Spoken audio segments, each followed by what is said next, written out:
Pam Bondi entered the courtroom, her confidence unwavering. The case was high profile, and she knew Judge Reynolds had a reputation for being ruthless. Yet, she was prepared. Her client deserved justice, and she wouldn't let a biased judge stand in her way. As she laid out her argument, Reynolds smirked dismissively. "Your evidence is weak," he scoffed. Pam clenched her jaw but remained composed. The courtroom was packed with reporters and legal experts, all eager to witness the showdown. Pam's reputation as a fierce litigator preceded her, but Reynolds had a different agenda.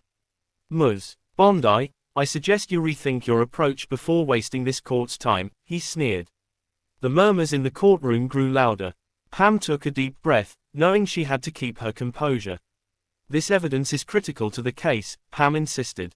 She held up documents that proved corruption in the opposing party's claims. But Reynolds simply shook his head.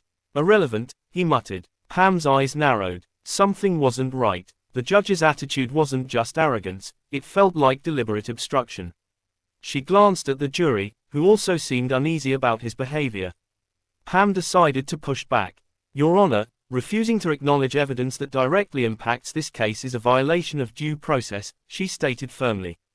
Judge Reynolds' smirk faltered. "Are you accusing this court of bias?" he snapped. Pam didn't blink. "I'm questioning whether justice is truly being served today," she replied. Gasps echoed through the room. The judge's face turned red with anger. "I will not tolerate insubordination in my courtroom," he bellowed, but Pam stood her ground. "And I will not tolerate the suppression of truth," she shot back. The tension in the room was thick. Even the opposing counsel looked uneasy.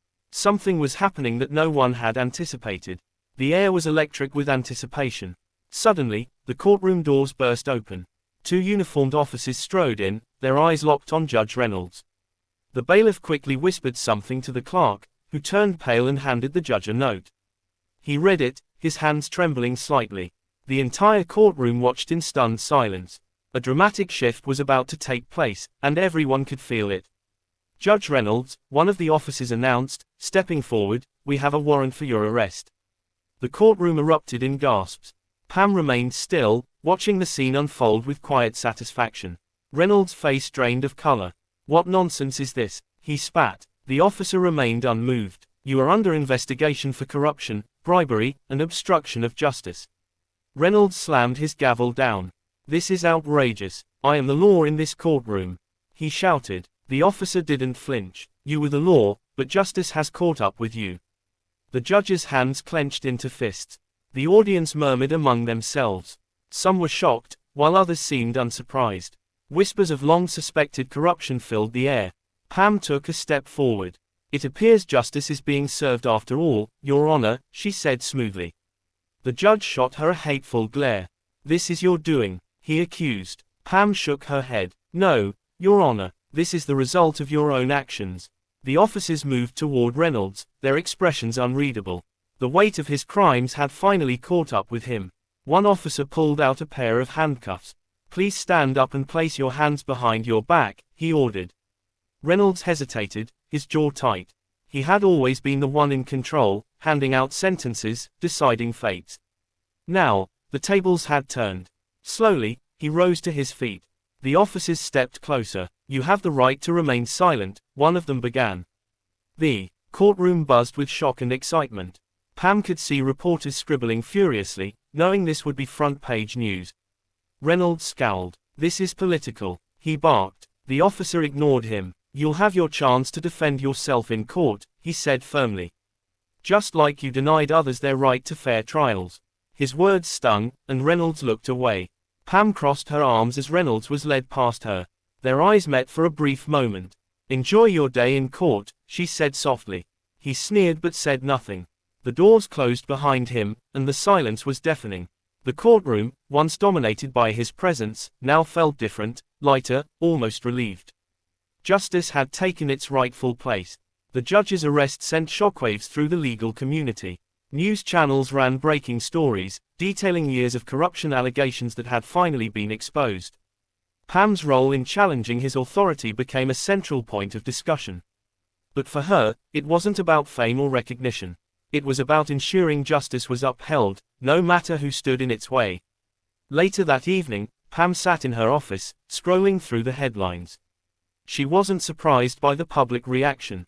Many had suspected Reynolds was corrupt, but no one had dared to challenge him in court, until today. She leaned back, exhaling.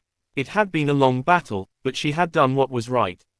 The legal system had taken a hit, but it would recover. A knock at her door interrupted her thoughts. Her assistant peered in. "You have a call from the Attorney General's office," she said. Pam nodded and picked up the phone. "This is Pam Bondi." A deep voice on the other end spoke. "Ms. Bondi, we need to talk. There's more to this case than just Judge Reynolds." Pam frowned, gripping the phone tighter. "What do you mean?" she asked. The voice hesitated. "Reynolds wasn't working alone. There's an entire network of corruption, and we need your help." Pam's heart pounded. The case wasn't over, it was just beginning. She glanced at the files on her desk. If there were more corrupt officials, she would find them. She had taken down one judge, and she wouldn't stop there. The next morning, Pam walked into the Attorney General's office, greeted by serious faces. A large board displayed names, connections, and bank transactions. Reynolds was just a piece of the puzzle. "This runs deep," an investigator said. Pam nodded. "Then let's dig deeper." The room buzzed with renewed determination. Justice wasn't done yet. Days turned into weeks, and the investigation unraveled decades of corruption. High-profile figures were implicated. Some fled, others tried to cover their tracks. But the legal team was relentless. Pam testified before a grand jury, exposing everything she had uncovered. The public was outraged. Trials were set, and one by one, the guilty were brought to justice. Reynolds, now disgraced, sat in a prison cell, awaiting trial. He had once been untouchable, but now, he was just another defendant. His former colleagues turned against him, cutting deals to save themselves. The irony wasn't lost on him. He had spent years sentencing others, but now, he would face judgment. And this time, the verdict would be fair.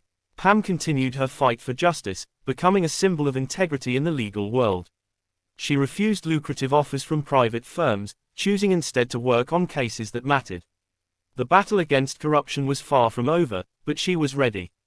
As long as there were injustices to fight, she would stand on the front lines, unshaken and determined.